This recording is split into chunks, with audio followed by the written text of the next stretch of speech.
അസ്സലാമു അലൈക്കും വറഹ്മത്തുള്ളാഹി വബറകാതുഹു.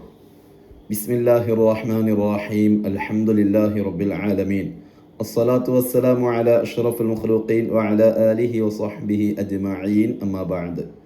പ്രിയപ്പെട്ട പഠിതാക്കളെ, വിശുദ്ധ ഖുർആൻ സനദ് മുത്തസിലാക്കുന്ന ക്ലാസ് 5 സൂറത്തുൽ ബഖറ 30-ാമത്തെ ആയത്ത് തൊട്ട് പേജ് നമ്പർ 6.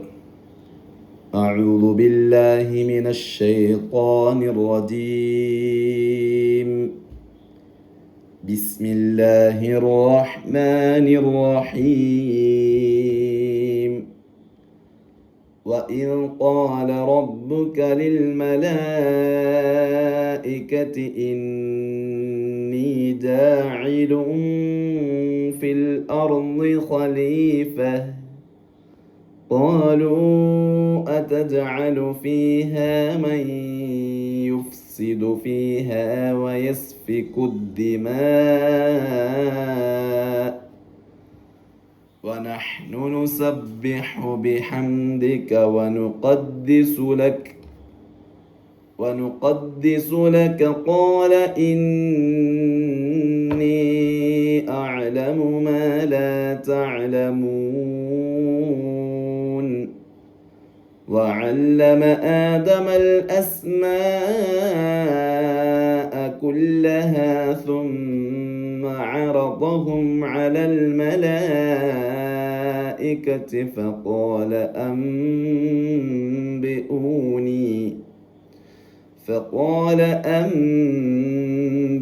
أنبئوني بأسماء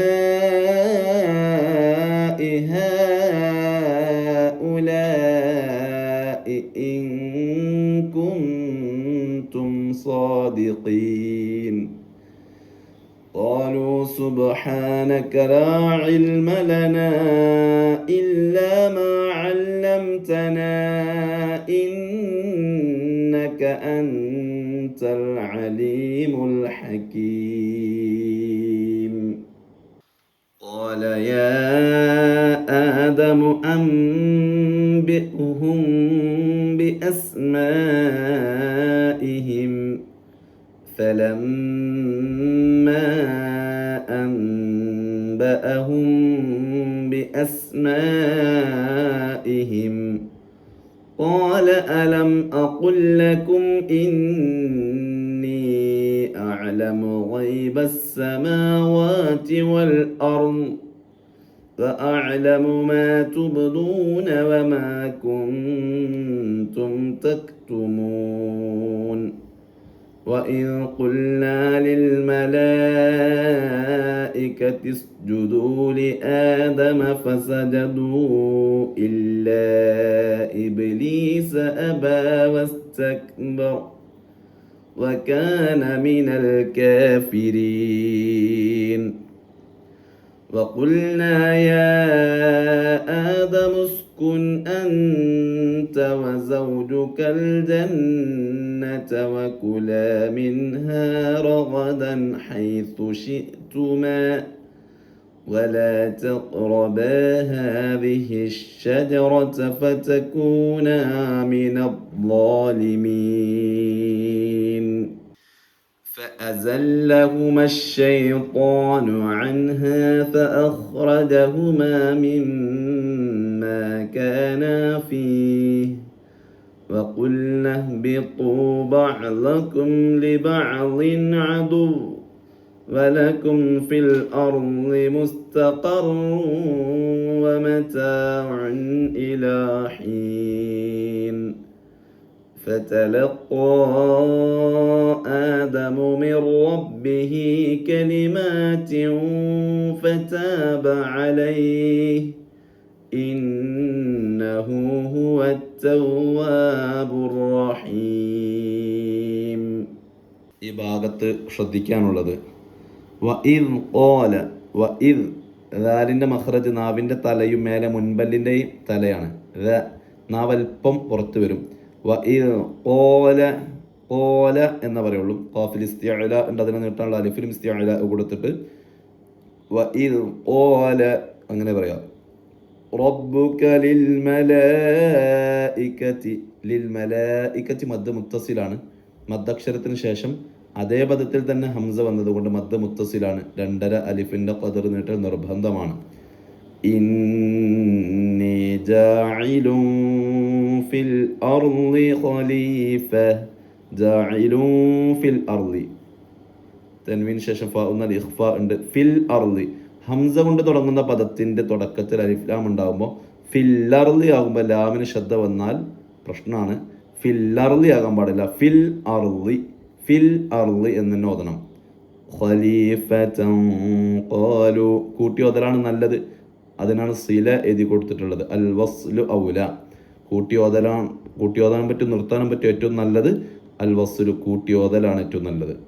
ഖാലു അതജഅലു, മദ് മുൻഫസിലാണ്. മദ്ദക്ഷരത്തിന് ശേഷം മറ്റൊരു പദത്തിലായിട്ടാണ് ഹംസ വന്നത്.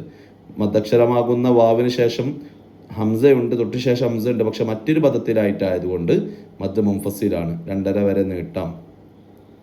അതജഅലു ഫീഹാ മൻ യുഫ്സിദു, മൻ യുഫ്സിദു, സാക്കിന നൂന് ശേഷം യാ വന്നാൽ ഇദ്ഗാം ബിഗുന്ന. മൻ യുഫ്സിദു ഫീഹാ വയസ്ഫികു ദിമാ, വയഫ്സിക്കു അല്ല വയസ്ഫിക്കു, ആദ്യം സീൻ പിന്നെയാണ് ഫ. ചില ആളുകൾ വയഫ്സിക്കു എന്ന് ഓതാറുണ്ട്, തെറ്റാണ്. അറിയാതെ മാറിപ്പോകുന്നു, ശ്രദ്ധിക്കണം. അദ്ദിമാ, മദ് മുത്തസിലാണ് അല്ലേ. മദ്ദക്ഷരത്തിന് ശേഷം അതേ പദത്തിൽ തന്നെ ഹംസ വന്നിട്ടുണ്ട്.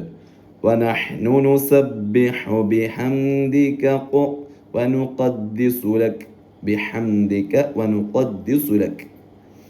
ഖാല ഇന്നി അഅലമു മാ ലാ തഅലമൂൻ, മദ് ആരിളാണ് അല്ലേ, മദ് ആരിളാണ്. وعلم آدم الأسماء, മദ് മുത്തസിലാണ്. വഅല്ലമ ഐനാണ്. അല്ലമൽ ആദമ അല്ല കേട്ടോ, അല്ലമ ആദമ. അതുപോലെ തന്നെ അൽ അസ്മാ, അസ്മാൻ്റെ പദത്തിൽ, അസ്മാ എന്നുള്ള പദത്തിൻ്റെ തുടക്കത്തിൽ ഹംസയാണ്. അതിൻ്റെ തുടക്കത്തിൽ അലിഫ് ലാം ഉണ്ടായതുകൊണ്ട് അൽ അസ്മാ, ലാമിന് ശ്രദ്ധയായിട്ട് ഹംസ നഷ്ടപ്പെടുന്നത് ശ്രദ്ധിക്കണം. വഅല്ലമ ആദമൽ അസ്മാഅ കുല്ലഹാ ثم عرضهم, ثم മീമിന് ശബ്ദ മണിക്കണം. അറദ ശ്രദ്ധിക്കണം. ഐന് തൊണ്ടയുടെ മധ്യത്തിൽ നിന്ന് വരേണ്ട അക്ഷരമാണ്. റോ നാവിൻ്റെ മുരട് മേലണ്ണാക്കിലേക്ക് ഉയർന്ന് ഇസ്തിഅല തഫ്ഖീമോടുകൂടെ ഓതേണ്ട അക്ഷരമാണ്.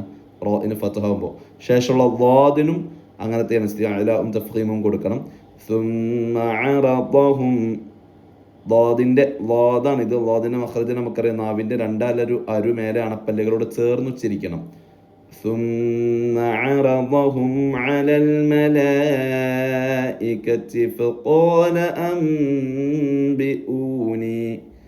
أنبئوني, സാക്കിന നൂന് ശേഷം ബ വന്നാൽ അവിടെ ഇഖ്ലാബാണ് നിയമം. ഇഖ്ലാബ് എന്ന് പറഞ്ഞാൽ നൂനിനെ പിന്നെ മീമാക്കി മറിച്ച് മണിച്ച് ഓതണം. നൂനിനെ മീമാക്കി മറിച്ച് മണിച്ചു ഓതണം. അതുകൊണ്ടാണ് നൂനിൻ്റെ മുകളിൽ ഒരു മീം ഇട്ട് കൊടുത്തിട്ടുള്ളത്. അഥവാ അവിടെയുള്ള നൂനിനെ പിന്നെ മീമാക്കിയേ ഓതാവൂ. ബി അസ്മാഇ, മദ് മുത്തസിലാണ്. ഹഉലാഇ ഇൻ കുൻതും സാദിഖീൻ, സാക്കിന മീമിന് ശേഷം സ്വാദ് വന്നാൽ ഇൽഹാറാണ് അല്ലേ, വെളിവാക്കി ഓതണം. ഇൻഷാ അല്ലാഹ് ബാക്കി കാര്യങ്ങൾ അടുത്ത ക്ലാസ്സിൽ പ്രതിപാദിക്കുക. അസ്സലാമു അലൈക്കും വറഹ്മത്തുള്ളാഹി വബറകാതുഹു.